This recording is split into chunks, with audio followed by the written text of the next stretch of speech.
समाज सेवाप्रति अति नै रुचि राख्नुहुन्थ्यो र कसैको त्यस्तो कुनै किसिमको समस्या आएछ भने पनि उहाँले चाहिँ त्यो सोधेर हरेक टाइममा के भइरहेछ कस्तो भइरहेछ भनेर चाहिँ चासो लिइराख्नुहुन्थ्यो र साथै यस अर्थमा यस हाम्रो बेथानचोक गाउँपालिका वडा नम्बर 6 को एउटा उज्यालो तारा हुनुहुन्थ्यो।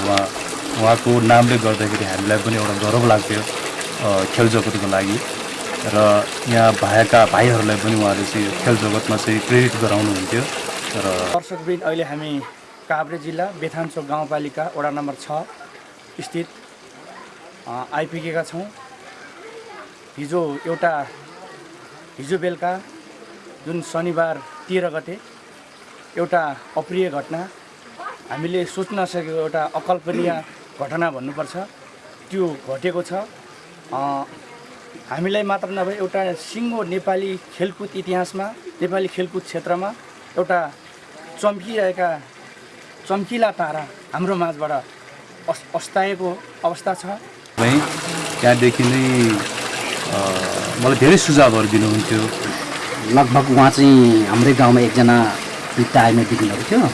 उहाँको चाहिँ मलामी गएर फर्के पछाडि बेलुका हामी सबै सँगै बसेर खाना खायौँ। परिवार पनि सबै 9 बजीसम्म खाना खाएर यताउति कुरा गरेर बस्यौँ र 9 बजे पछाडि त अब सबै आफ्नो ढङ्गले सुत्न गए र उहाँ पनि त्यहाँ एउटा पलङ छ त्यहाँ सुत्नुभयो र के भने उहाँ प्रायः जसो राति 9 बजी नै सुत्नुहुन्थ्यो। सिमसिम पानी परेको अवस्थामा आज पानी पऱ्यो त्यसै पनि यो ठिलो नहुर्कामा सुत्या होला भन्ने चाहिँ पानी परेछ। अनि काकीले चाहिँ 10 बजीतिर खानासँग सब रेडी भए पछाडि अब खाना त अब भिजाउनु पऱ्यो भनेर चाहिँ छोरालाई बिजाउनु लाग्दाखेरि छोरा त अब पुरै कठिनेर चाहिँ मृत अवस्थामा भेटेको थियो। उहाँ चाहिँ कस्तो पनि एउटा चाहिँ त्यो क्वेसन विधामा चाहिँ एउटा राष्ट्रिय स्तरको खेलाडी होइन दशकौँसम्म चाहिँ अब पराजित नभएका खेलाडी हुन्थ्यो। त्यस्तै गरी उहाँले चाहिँ यो दक्षिण एसियाली कराटे के अरे क्वेसन कराटे पनि उहाँले काँस्य पदक जितेर आएको थियो। त्यो समय के उहाँको प्रश्न के छ भने राज्यले चाहिँ यो क्वेसन कराटे विधाको खेलाडी चाहिँ राज्यले चाहिँ वास्तै नगर्ने एउटा सम्मानै नगर्ने देखेपछि उहाँले अलिकति पार्टिसन भएको रहेछ। त्यस कारण उहाँले त्यो कराटे विधाबाट आफूले चेन्ज गरेर छ त्यसमा चाहिँ केही भविष्य देखेर चाहिँ उहाँ चाहिँ उसमा जानुहुन्छ। अनि उसमा पनि प्रगति गर्दै थिए उनी। अनि त्यही क्रममा चाहिँ एउटा त्यो एसियन गेमको लागि तयार गरेको थिए। एसियन गेममा तयार गर्ने क्रममा चाहिँ ट्रेनिङ क्रममा अलिकति उहाँले चाहिँ त्यो ट्रेनिङ गर्दाखेरि के भएर चाहिँ नसा च्यापेको चाहिँ घटना भएको थियो। त्यतिखेर चाबेरमा चाहिँ उपचार हुनुहुन्थ्यो त्यहाँ गएको थियौँ र त्यो उपचारबाट पनि उहाँ पूर्ण रूपले निको भइसकेको थियो है निको भइसक्यो। तर निको भइसकेको अवस्थामा पनि उहाँ चाहिँ के भने मैले अलिकति अझै केही गर्नु छ राष्ट्रको लागि यहाँसम्म त गऱ्यौँ अझै मेरो बाँकी छ भने चाहिँ मलाई पनि उहाँले गुनासो पुग्नुहुन्थ्यो। तर राष्ट्रबाट चाहिँ हामीले चाहिँ खेलाडीलाई चाहिँ यति सम्मान छैन छ। प्रकाशज्यूले अघि विषय राख्नुभयो एउटा नेपाली सेनामा पनि आबद्ध भएको कारणले नेपाली सेना त्यसपछि प्रहरीहरू पनि आइपुग्दैछन् घर नजिकै गाडी। त्यस पछाडि उहाँहरूले पनि अब आफ्नो ढङ्गले चाहिँ नि आफ्नो काम कर्तव्य गर्ने कुरा रहे। त्यसपछि पनि होला अहिले पछाडि उहाँको चाहिँ मुजुरका उठाउने कुराहरू होलान्। त्यस पछाडि पोस्टमार्टम पनि गर्ने कुराहरू होलान्। तैपनि हामीले अहिले के चाहिँ आकलन गर्न सक्छौँ जस्तो यस्तो चाहिँ भयो कि भन्ने केही त्यस्तो अनुमान लाउन सक्छौँ?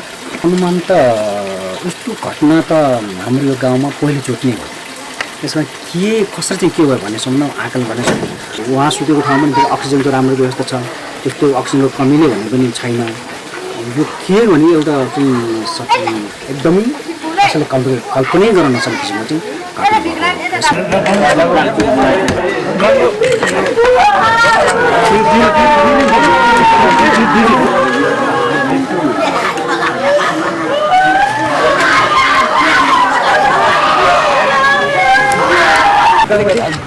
क्या क्या थे वाले तो फिर तो पड़े भले नहीं लाया बान्नु पर्छ पर्दैन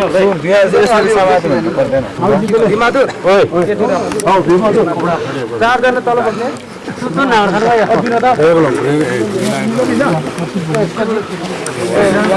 दिल्ली पनि छ नाम त यसमा पाँचौं विश्व किक बक्सिङ सहभागी टिओआई किक बक्सिङ च्याम्पियनसिप ग्राउन्डमा सहभागी 2064 राष्ट्रिय च्याम्पियनसिप 2064 स्वर्ण विजेता सन् 2018 इन्डोनेसियामा र उहाँ नेपाली सेनामा करारमा आबद्ध हुनुभएको छ 2071 साल। त्यस्तै नेपाली सेनामा बहाल हुनुभएको उहाँ 2073 र यस श्रद्धाञ्जली माननीय निवासका अध्यक्ष मन्त्री आदरणीय रघुमान मुख्यमन्त्रीबाट राष्ट्रिय वृन्दावलाई आदि श्रद्धाञ्जली अर्पण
दर्शकवृन्द, अहिले हामी काभ्रे जिल्ला बेथानचोक गाउँपालिका वडा नम्बर 6 स्थित आइपुगेका छौँ।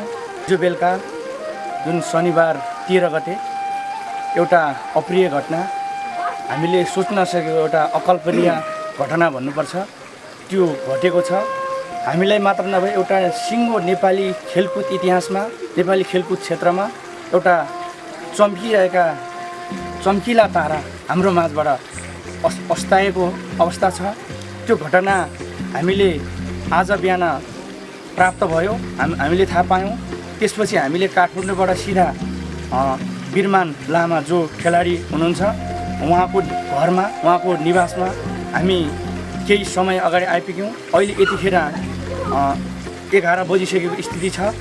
हाम्रो माझमा यसै ठाउँको यहाँका जनप्रतिनिधि वडा अध्यक्षज्यू हुनुहुन्छ विष्णु तामाङ, उहाँलाई यस घटनाको बारेमा केही जानकारी गराइदिनुहोस् र चाहिँ केही जानकारी केही विषय राखिदिनुहोस् भनेर म अनुरोध गर्दछु। वडा अध्यक्षज्यू, यो घटनाको बारेमा केही विषय राखिदिनुहोस्। हिजैसम्म पनि हामी एउटा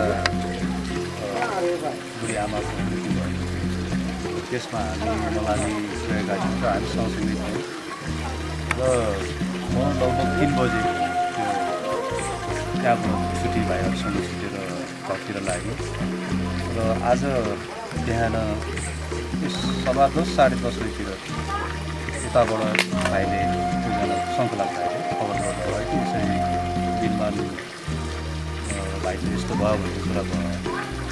अनि म पनि अलिकति छक्क परेँ, किनभने हिजो मात्र म उहाँसँग कुरा गरेर आएको छु र एकदम स्फूर्तिसँग चाहिँ अब हिँडिरहनु भएको छ, कुनै रोगी जस्तो पनि छैन, केही छैन त्यस्तो र राम्रै कुरा थियो। र यो कुरा सुन्दाखेरि मलाई चाहिँ एकदम दुःखी बनायो र म पनि अचम्मित भएँ र आखिरमा पछि वास्तवमा भएको घटना छ, घटिहाल्छ। किन घटना कसरी घट्यो जस्तो हजुरले भन्नुभयो, हिजो सँगसँगै भेटियो अनि छिमेकी यहीँ टोलवासीको चाहिँ एउटा मलाइम पनि सँगै गयो। बिरमान स्रोत स्फूर्त डक्टर हेर्दा चाहिँ फुर्तिला देखिन्थ्यो।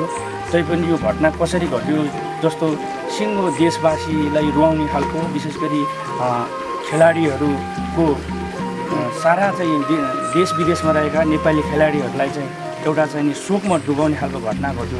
यो घटना जस्तो कुनै केही रोग थियो कि केही तपाईँहरूलाई केही थाहा छ, अर्थात् कसरी चाहिँ यो यस्तो घटना घट्यो?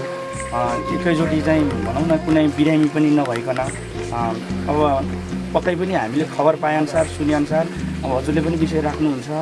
केही समय अगाडि पनि सुन्यौँ बेलुका खाना खाएर सुतिरहेको अवस्था थियो। त्यस पछाडि एकैचोटि बिहान अबेरसम्म नउठ्दा किन चाहिँ उठेन भनेर परिवारको सदस्यले खचखचाउने क्रममा ऊ चाहिँ लगभग जिउँदो नरहेको मृत अवस्थामा भेटिएको भन्ने छ। के छ यो केही कुनै रोग थियो या चाहिँ केही कारण या चाहिँ असन्चो केही हजुरलाई जानकार छ? त्यस्तो केही पनि छैन। मैले भनौँ हाम्रो लगभग 4-5 महिना अगाडि उहाँको एउटा नसा सम्बन्धी जुन पछाडि भागमा चाहिँ नसा च्यापिएको भन्ने खबर आएको थियो। त्यतिखेर उहाँ बिरामी असफल हुनुभयो र पछि त्यसको सल्युट लिएको थियो र एकदम उहाँ स्फूर्तिसँग अब तन्दुरुस्त हुनुभएको थियो र अझै पनि उहाँको चाहिँ चाहना म यो खेललाई चाहिँ खेलेर नेपालको नाम राख्छु भन्ने एउटा चाहना बोकेर हिँड्नुभएको थियो र आज आकस्मिक यो जो उहाँको असामयिक मृत्यु भयो यसबाट हाम्रा वडावासीको सम्पूर्ण मित्रहरू र यी देश विदेशमा रहेको सबै मित्रहरू एकदम दुःखी हुनुभएको छ होइन। हामी पनि मनमा हात भएका छौँ। त्यस्तो किसिमको रोग देखिएकै छैन। पक्कै पनि दर्शकवृन्द ऊ हामीसँग रहँदा हामीले भेट्दा पनि पक्कै पनि नेपाली खेलकुदप्रतिको उसको लगाव एउटा माया ममता चिन्ता र चासो धेरै नै राख्ने गर्थ्यो। सिधा वक्ता थियो, प्रष्ट वक्ता। उसले कतिपयलाई तितो पनि लाग्न सक्थ्यो उसले बोलेका भाषाहरू, तर कहिले पनि उसले आफ्नो स्वाभिमान बेच्न खोजेन, बेचेन। ऊ इमान्दार ढङ्गले आफ्नो विषयहरू राख्थे। पक्कै पनि यो एउटा शोक र दुःखको घडी छ। यो नचाहेर पनि हामीले पनि यसलाई स्वीकार्नुपर्ने स्थिति छ। म वडाध्यक्षज्यूलाई भन्न चाहन्छु, जस्तो अब तपाईँहरूको तयारी के छ? एउटा नेपाल सरकार, खेलकुद सम्बद्ध निकायहरू, राष्ट्रिय खेलकुद परिषद, त्यसका चाहिँ विभिन्न चाहिँ सङ्घ सङ्गठन, विशेष गरी अझ दशकौँ 2 दशकभन्दा अघिदेखि भन्ने खबर आएको छ उहाँ क्योकुसिन करातेमा आबद्ध रहनुभयो। विगत 1 दशक जति त उहाँ चाहिँ राष्ट्रिय च्याम्पियन मात्रै भएर रहनुभयो। उहाँको ठाउँ ओगट्न कसैले पनि सकेन। त्यस पछाडि उसुमा नेपाली सेना मार्फत उसुमा प्रवेश गरे पछाडि पनि थुप्रै राष्ट्रिय तथा अन्तर्राष्ट्रिय प्रतियोगिताहरूमा सहभागी भएर नेपाललाई स्वर्ण, रजत र काँस्य विभिन्न पदकहरू दिलाउँदै नेपालका चन्द्र र सूर्य झन्डालाई विश्व सामु चाहिँ नेपाललाई चिनाउँदै फरफराएर आएका एउटा चाहिँ साहसी खेलाडी हुन् बिरमान। यो मैले भन्न चाहेँ। उहाँले अघि नै विषय राखे अनुसार पक्कै पनि यो ढाडको नसा च्यापिएको त्यो खबर सुनिएको थियो। त्यस पछाडिको कुनै उसको स्वास्थ्यमा समस्या नरहेको भन्ने खालको पनि वडाध्यक्षज्यूले राख्नुभएको छ, जनप्रतिनिधिज्यूले। मलाई पनि त्यतिखेर खबर पाएअनुसार ऊ एउटा चाहिँ नेपालको एउटा यो अन्तर्राष्ट्रिय प्रतियोगिताको लागि मलाई लाग्छ एसियन गेम हुनुपर्छ, त्यसको लागि एउटा छनौट भएर वर्ल्ड च्याम्पियन ओलम्पिक गेममा चाहिँ गेमको लागि एउटा सेलेक्सन त्यो टिममा बसेर एउटा क्याम्पमा बसेर ट्रेनिङ गर्ने बेलामा अलिकति चाहिँ नि त्यो हड्डीमा केही समस्या आएको। त्यस पछाडि त्यसलाई तत्काल चाहिँ अपरेसन मार्फत त्यो उपचार भएपछि पूर्ण रूपले सन्चो र ठिक भएको हामीले थाहा पाएका थियौँ। वडाध्यक्षज्यू, अब तपाईँहरू त यहाँको जनप्रतिनिधि हुनुहुन्छ, पक्कै पनि यसै टोलको तपाईँले प्रत्यक्ष रूपमा राम्रोसँग बिरमानलाई चिन्नुहुन्छ। तपाईँहरूको तयारी के छ? जस्तो वडाले एउटा राष्ट्रिय खेलाडी भएको नाताले गर्ने एउटा विदायका कुराहरू होलान्, सम्मानका कुराहरू होलान्, एउटा समवेदनाका कुराहरू होलान्, त्यसलाई कसरी तयार गर्नुभएको छ? के छ तपाईँहरूको गाउँपालिकासँगको एउटा समन्वय सल्लाह र चाहिँ यो कुरामा संक्षिप्तमा के बताइदिनु? विषयमा उहाँ बिरमान भाइ हुनुहुन्थ्यो। उहाँ चाहिँ एकदमै हितैषी भाइ हुनुहुन्थ्यो, किनभने उहाँले मलाई जब यो वडाध्यक्षमा निर्वाचित भएँ त्यहाँदेखि नै मलाई धेरै सुझावहरू दिनुहुन्थ्यो। समाजको लागि कसरी अगाडि बढ्ने, कसरी चाहिँ हामीले सेवा गर्न सकिन्छ र केही त्यस्तो किसिमको आवश्यकता पऱ्यो भने मलाई पनि सहयोग लाग्नुहोस्, म पनि सहयोग गर्न तयार छु समाज सेवाप्रति नै रुचि राख्नुहुन्थ्यो। र कसैको त्यस्तो कुनै किसिमको समस्या आएछ भने पनि उहाँले चाहिँ त्यो सोधेर हरेक टाइममा के भइरहेछ, कस्तो भइरहेछ भनेर चाहिँ चासो लिइराख्नुहुन्थ्यो।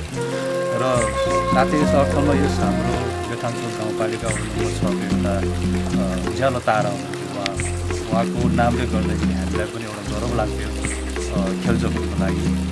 र र यहाँ भएका भाइहरूलाई पनि उहाँले चाहिँ खेल जगतमा चाहिँ प्रेरित गराउनुहुन्थ्यो र आज हामीले उहाँलाई गुमायौँ र हाम्रो जुन पालिकाको तयारी चाहिँ अब तत्कालको लागि उहाँ चाहिँ आर्मीसँग सम्बन्धित आबद्ध भएको कारणले गर्दाखेरि जुन नेपाल आर्मीले गर्ने कार्यहरू छ उहाँहरूलाई हामीले गर्न घरको परिवारले स्वीकृति दिनुभएको छ र तत्पश्चात चाहिँ हामीले अब उहाँलाई तत्काललाई चाहिँ पालिकाको पनि एउटा धारणा राखिराख्नु भएको छ। अब हामी कसरी चाहिँ उहाँलाई अब जीवित हुँदाखेरि त केही गरिएन, अब उहाँको मृत्यु पश्चात केही कसरी चाहिँ हामीले सम्मान गर्नुपर्छ पालिकामा छलफल गरिरहेको छ। त्यसको लागि हामी तयारी गर्छौँ।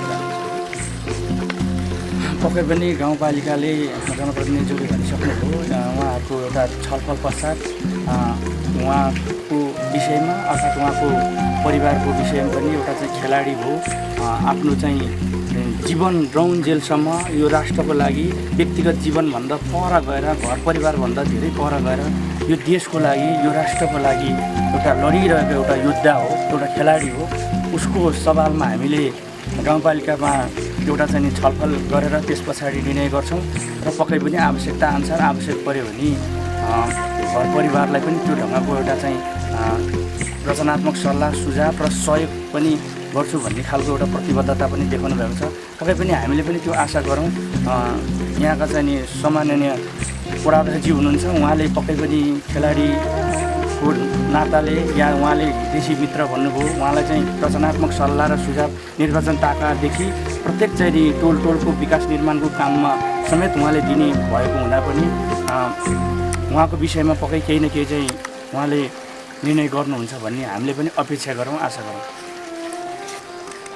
दर्शकवृन्द, अहिले हामी बिरमान वाइबाको दाइ किसन वाइबासँग पनि केही विषय सोध्नेछौँ बिरमानको बारेमा। दाइ, तपाईँले बिरमानलाई बिहान कुन अवस्थामा भेटाउनु भयो, तपाईँले अर्थात् परिवारका अन्य सदस्यहरूले के बताइदिन्छ? धन्यवाद। म चाहिँ नाताले उहाँको ठुलोको छोरो, उहाँले चाहिँ काकोको कान्छो छोरो हो। मेरो घर उहाँको घर चाहिँ 5 मिटर मात्र फरक छ, पहिलो मात्र। हिजो चाहिँ लगभग उहाँ चाहिँ हाम्रै गाउँमा एकजना आर्मीमा बित्नुभएको थियो। उहाँको चाहिँ मलामी गएर फर्के पछाडि बेलुका हामी सबै सँगै बसेर खाना खायौँ। परिवार पनि सबै 9 बजीसम्म खाना खाएर यताउति कुरा गर्दै गरेर बस्यौँ र 9 बजी पछाडि त अब सबै आफ्नो ढङ्गले सुत्न गए र उहाँ पनि त्यहाँ एउटा पलङ छ त्यहाँ सुत्नुभयो र के भने उहाँ प्रायः जसो राति 9 बजी नै सुत्नुहुन्थ्यो र हिजो पनि 9 बजे सुते। सबै ढुक्कै पार्ने अब केही पनि छैन भन्ने हिसाबले आफ्नो भएपछि बिहान चाहिँ 81 के भन्छ भने बिहान पनि सबै दिनचर्या सबै परिवारहरू उठेर हिँड्यो, आफ्नो काममा गए। तर उहाँ चाहिँ बिहान लगभग 7 या 8 बजी त सधैँ उठ्नुहुन्थ्यो र आफ्नो दिनचर्या गरेर अनि यताउति जानुहुन्थ्यो। अनि आज बिहान चाहिँ हामीहरू सबैजना उठेर आफ्नो काममा गयौँ। हामी पनि चिया खानलाई यता चाहिँ काकी हुनुहुन्थ्यो, उहाँको काकी हुनुहुन्थ्यो। अनि काकी र काका चाहिँ यता भूकम्प पछाडि बनेको घरमा सुत्नुहुन्थ्यो, माथि गोलमा, र उहाँ चाहिँ पुरानै घरमा सुत्नुहुन्थ्यो। र अनि जब उहाँ चाहिँ सुतिरहेको अवस्थामा चाहिँ निन्द्रा लाग्यो होला भनेर कसरी पनि गरेन। आज फेरि बिहानदेखि नै पानी सिमसिम पानी परेको अवस्थामा आज पानी पऱ्यो, त्यसरी पनि यो नौरी सुत्या होला भन्ने चाहिँ पानी परेछ। अनि काकीले चाहिँ 10 बजीतिर खानासँग सब रेडी भएको पछाडि खाना त अब भिजाउनु पऱ्यो भनेर चाहिँ छोरालाई भिजाउनु लाग्यो। छोरा त अब पुरै कठाइएर चाहिँ मृत अवस्थामा भेटिन्थ्यो। त्यसपछि त खैला गएर भयो। अनि हामीले पनि पसलतिर खबर गऱ्यौँ, बिरमान भाइ त भएन। हामी सबै आकाशमा हामी त आश्चर्यमा पऱ्यो, के भयो त। अनि दिउँसो आउँदा के वास्तवमा हो रहेछ मृत अवस्थामा। अब कतिखेर उहाँको चाहिँ देहान्त भयो त्यो थाहा पनि भएन। रातभरिमा अब हुनु त उहाँले 10 बजीसम्म चाहिँ 10 बजी रातिसम्म चाहिँ कोही व्यक्तिसँग चाहिँ होइन गएको पाइयो भन्ने चाहिँ अब उहाँको मोबाइल चाहिँ गरेर थियो अरे। तर आज एक्काइस त्यो देखेर हामी सबै भएर तर उहाँको चरित्रदेखि एकदम राम्रो, उहाँ चाहिँ एकदम मिलनसार। यो गाउँको सबै केटाहरू चाहिँ उहाँको एकदम फ्यान। त्यस्तो प्रकारको व्यक्ति र उहाँको चाहिँ घराइसीको ब्याकग्राउन्डमा भन्नुपर्दाखेरि उहाँ चाहिँ 4 दाजु मैले सबभन्दा कान्छु अनि 2 बहिनीहरू थियो घरबार भइसक्यो उहाँको चाहिँ बिहे भएको थिएन र उहाँ चाहिँ यसपालि 29 वर्ष पुरो भयो 30 वर्ष लाग्दै थियो उहाँलाई चाहिँ प्रायः जस्तो पर्छ भने हाम्रै कल्चर अनुसार चाहिँ अब केटो हुने उमेर हुँदै गएपछि बुवा आमाबाट चाहिँ प्रायः जस्तो उहाँलाई बिहे गर्नुपर्छ छिटो बिहे गरेर भन्नुहुन्थ्यो र उनले चाहिँ होइन म आफ्नो खुट्टामा नभएसम्म एक प्रकारले म आफ्नो इच्छा चाहिँ नभएसम्म म बिहे गर्दैन भने चाहिँ पटक बुवाहरूलाई सम्झिन्थ्यो तर बुवाहरूले चाहिँ बिहे गर्नुपर्छ अब हामी दुइटा भइसक्यौँ हामी छँदै तिमीले बिहे गर्यो भने हामी पनि केही सन्तोष हुन्छ भनेर चाहिँ पटक चाहिँ उहाँले सम्झिँदैन र उहाँ चाहिँ बिहे सम्बन्धले चाहिँ उहाँ सकारात्मक हुनुहुन्थ्यो त्यो अन्तर हिजो चाहिँ आज चाहिँ त्यो अप्रसिद्ध घटना चाहिँ हामीसँग मनाउनु भएको छ अनि गर्दाखेरि मैले सुन्नमा आएको चाहिँ अलि उहाँ धेरै फर्स्ट पनि हुनुहुन्थ्यो अरे मसँग 4 दिन अगाडि पनि 4-5 घन्टा उनले कुरो गरेको थियो योभन्दा अगाडि चाहिँ कहिले पनि गरेको थिएन उहाँ चाहिँ कस्तो नि एउटा चाहिँ क्योकुसिन विधामा चाहिँ एउटा राष्ट्रिय स्तरको खेलाडी होइन दशकौँसम्म चाहिँ पराजित नभएका खेलाडी हुन्थ्यो त्यस्तै गरी उहाँले चाहिँ यो दक्षिण एसियाली कराटे के अरे क्योकुसिन कराटे पनि उहाँले काँस्य पदक जितेर आएको थियो त्यो समयमा के उहाँको प्रश्न के छ भने राज्यले चाहिँ यो क्योकुसिन कराटे विधाको खेलाडी चाहिँ राज्यले चाहिँ वास्तै नगर्ने एउटा सम्मानै नगर्ने देखेपछि उहाँले अलिकति पर्सन भएको रहेछ त्यस कारण उहाँले त्यो कराटे विधाबाट आफूले चेन्ज गरेर क्योकुसिनमा गएछ भएपछि क्योकुसिनमा चाहिँ के भविष्य उसु रहेछ त्यसमा चाहिँ केही भविष्य देखेर चाहिँ उहाँ चाहिँ उसुमा जानुहुन्छ अनि उसुमा पनि प्रगति गर्दै थिए उनले अनि त्यही क्रममा चाहिँ एउटा त्यो एसियन गेमको लागि तयार गरेको थियो एसियन गेममा तयार गर्ने क्रममा चाहिँ ट्रेनिङको क्रममा अलिकति उहाँले चाहिँ त्यो ट्रेनिङ गर्दाखेरि के भएर चाहिँ नसा च्यापेको चाहिँ घटना हुन्थ्यो त्यति बेला चाबेरमा चाहिँ उपचार हुनुहुन्थ्यो त्यहाँ हामी गएको थियौँ र त्यो उपचारबाट पनि उनीहरू पनि निको भइसक्यो तर निको भइसकेको अवस्थामा पनि उहाँ चाहिँ के भने मैले अलिकति अझै केही गर्नु छ राष्ट्रको लागि यहाँसम्म त गऱ्यौँ अझै मेरो बाँकी छ भने चाहिँ मलाई पनि उहाँले गुनासो पोख्नुहुन्थ्यो तर राष्ट्रबाट चाहिँ हामीलाई चाहिँ खेलाडीलाई चाहिँ यति सम्मान छैन छ यो खेल विधिबाट चाहिँ बाँच्न गाह्रै हुँदो रहेछ भने उहाँ चाहिँ कुनै बेला चाहिँ विदेश पनि पलायन सोच पनि गर्नुहुन्थ्यो त्यस्तो पुरा गर्नु तर त्यो गर्ने क्रममा नै आज चाहिँ एउटा दुःखद घटना घट्यो एउटा राष्ट्रले जो हुनार खेलाडी गुमाएको छ साथै हाम्रो आफ्नो भाइ गुमेको छ त्यसले हामी सबै मनाएको छौँ मलाई लाग्छ त्यसकारण जुनसुकै विधाको होस् चाहे क्योकुसिनको होस् चाहे उसुको होस् चाहे बक्सिङ होस् जेसो भए पनि राष्ट्रले चाहिँ कुनै पनि खेललाई चाहिँ आफ्नो त्यो गरेर खेलाडीलाई चाहिँ सम्मान गरेर खेल्नमा उसले अलिकति हुन्थ्यो कि ऊर्जा हुन्थ्यो कि त्यस कारण उनले चाहिँ राष्ट्रप्रति चाहिँ अलिकति दुःख पोखेर चाहिँ उहाँले भन्नुहुन्थ्यो किनभने राष्ट्रले यो क्योकुसिन विधाको चाहिँ खेलाडीलाई सम्मान नगर्नुपर्छ भनेर चाहिँ पटपट भन्नु नत्र किन एउटा चाहिँ उसोतर्फ लाग्यो त आफू त्यसमा च्याम्पियनसिप नहुँदै पनि किन अर्को खेल विधा चुन्यो त भनेसम्म यसमा नै गुमाएको हुन्छ त्यस कारण भविष्यमा चाहिँ हुन त अहिले त यो ओलम्पिक पनि क्योकुसिनलाई पनि मान्यता दियो भन्ने सुनेको छ तर त्यो अवस्थामा पहिले चाहिँ थिएन क्या र त्यस कारण उनले चाहिँ पछि आफ्नो भविष्य बनाउनु छ भने उसोबाट गुम्बाछ भने चाहिँ उनीहरूले उसोमा चाहिँ राम्रो उनीहरूले राम्रो हुनाले पनि के कारण हो उसको अर्थ शारीरिक होस् के होस् हिजो चाहिँ सोच्नै नसकिने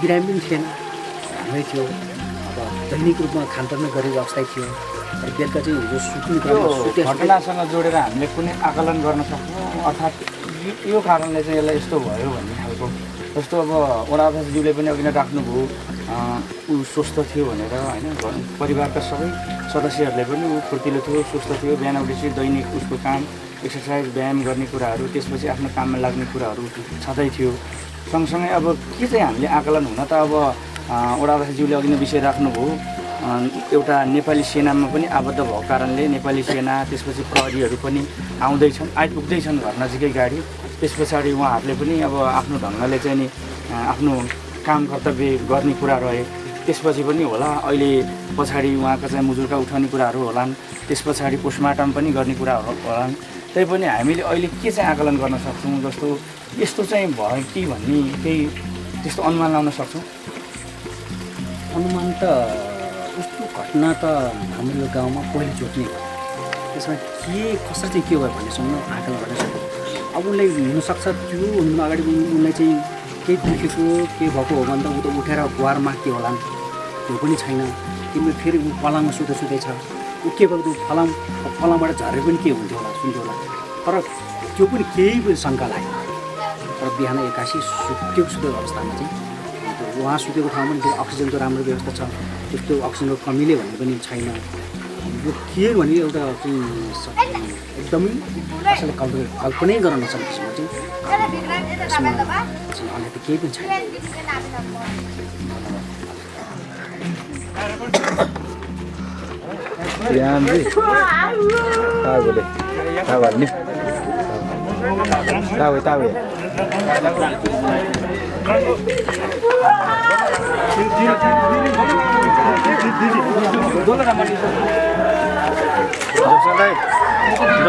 हेलमेट खै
मर्पर्छ निले बिन गाडी हाँ गेम जम्मुलो मर्पर्ने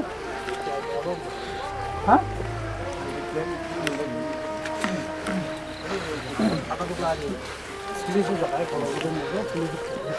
मरबडी बेला चाहिँ गर्बडी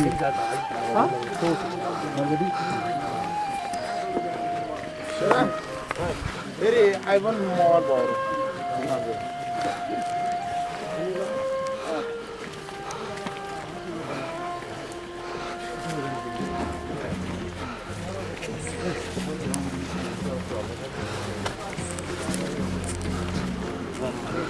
मिलो गाड़ी गाड़ी आने मेरा 4 दिन गेला गएर आएको तर हम जाके आप नहीं है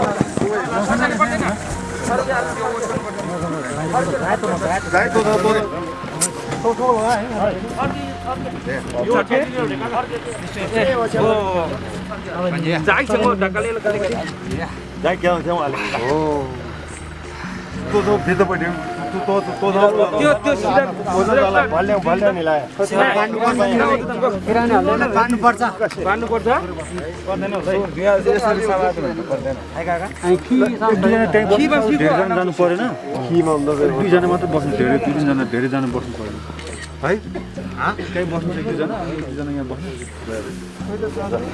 को जाने खेल चप्पल लो यार तो तोर ब्लॉग में देखो कौन काटियो अर्को apa? Bimadur. Oi. Oh, Bimadur. चारजना तल बस्ने सुत्नु नआर्खानु या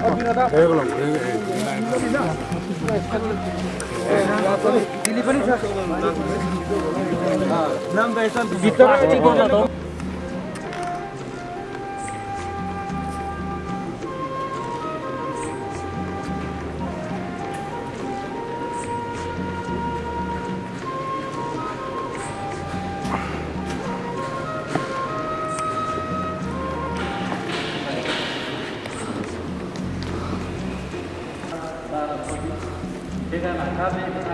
गाउँपालिका 8 विधान नेपाली सेना आबद्ध प्रहरी राष्ट्रिय जनतान्त्रिक मुक्ति प्रहरी मुस्लिम राष्ट्रिय जनतान्त्रिक मुक्ति प्रहरी फुल पञ्चायत कराटे 10 पटक राष्ट्रिय सञ्चिन फुल पञ्चायत कराटे महासङ्घको राष्ट्रिय प्रतियोगितामा 3 पटक राष्ट्रिय सञ्चिन तेस्रो सार्क मिडल इस्ट एसियन च्याम्पियनसिपमा 60 पटक राष्ट्रिय प्रमोसन मुवाथाई प्रतियोगितामा रजत पदक 11औं एसियन च्याम्पियनसिपमा दोस्रो चरणमा प्रवेश 5औं विश्व किक बक्सिङमा सहभागी TOI world kick boxing championship डान्समा सहभागी 2064 राष्ट्रिय च्याम्पियनसिप अरू शिखरतर्फ स्वर्ण विजेता सन् 2018 एसियन गेम्स इन्डोनेसियामा सहभागी र उहाँ नेपाली सेनामा करारमा आबद्ध हुनुभएको छ 2071 साल त्यस्तै नेपाली सेनामा बहाल हुनुभएको उहाँ 2063 र यस श्रद्धाञ्जली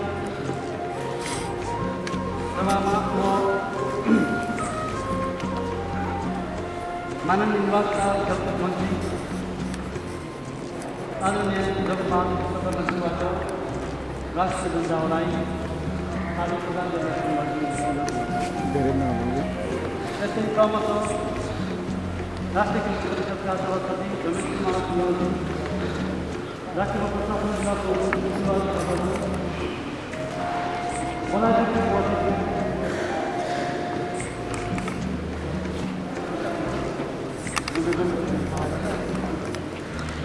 सामाजिक दूरी कायम राख्न उनीहरूले